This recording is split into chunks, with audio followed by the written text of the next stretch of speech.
Bi urte hemen lan egitean, hemen Galdakaon, eta lan hori esker 503 pertsona identifikatu ditugu, hain arte, bai memori historikoan erlazionatuta, bai gertuko oroimenan erlazionatuta. Eta hau da, giza eskubideen urraketa sufritu duten pertsona guztiak, ez?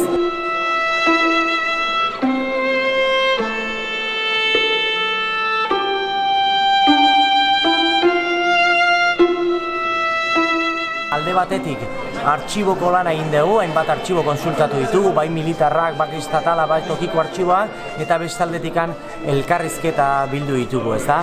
Eta hori dana guztiekin, hemen dago emaitza, gaur egungo emaitza, baina jarraituko dugu ikertzen, eta seguraski pertsona gehiago identifikatuko ditugu. Halako lanak oso zaila diateatzea, batez ere konsensu bat lortu behar dula hasieratik, hau da, alderdi guztiak ados egon bardea, ateratzeko halako proiektuak, eta orain arte Gipuzkoan 10 bat herri egin dira, eta baina hemen Bizkaian ez dakigu zehazki, baina zailagoa izan da, eta gaur egun Galdakao eta Arandio dira herri bakarra daudenok egiten halako proiektuak. Nik uste dut hemen Galdako harrera oso ona izan da hasieratik.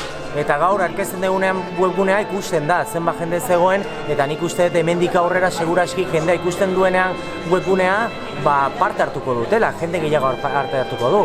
Jende gehiago dago seguraski identifikatzeko, haiek daukate argazkia, dokumentazioa, elkarrizketa prest egiteko, eta ikusten da herriko mailan, tokiko lurraldetan, ikusten da ze inportantzia daukat halako proiektua, ez?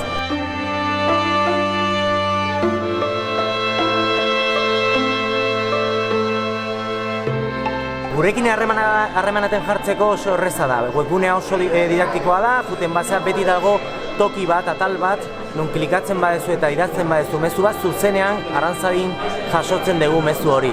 Handik aurrera kontaktuan jartzen dugu, nahi duzuen modun, hau da, e-mailez bidez jarraitzen dugu, edo telefonoz, baina importante da kontaktu hori eukitzea eta handik aurrera lan egitea. Bestela, udaletik bitartez alda ere bai gurekin kontaktatzea.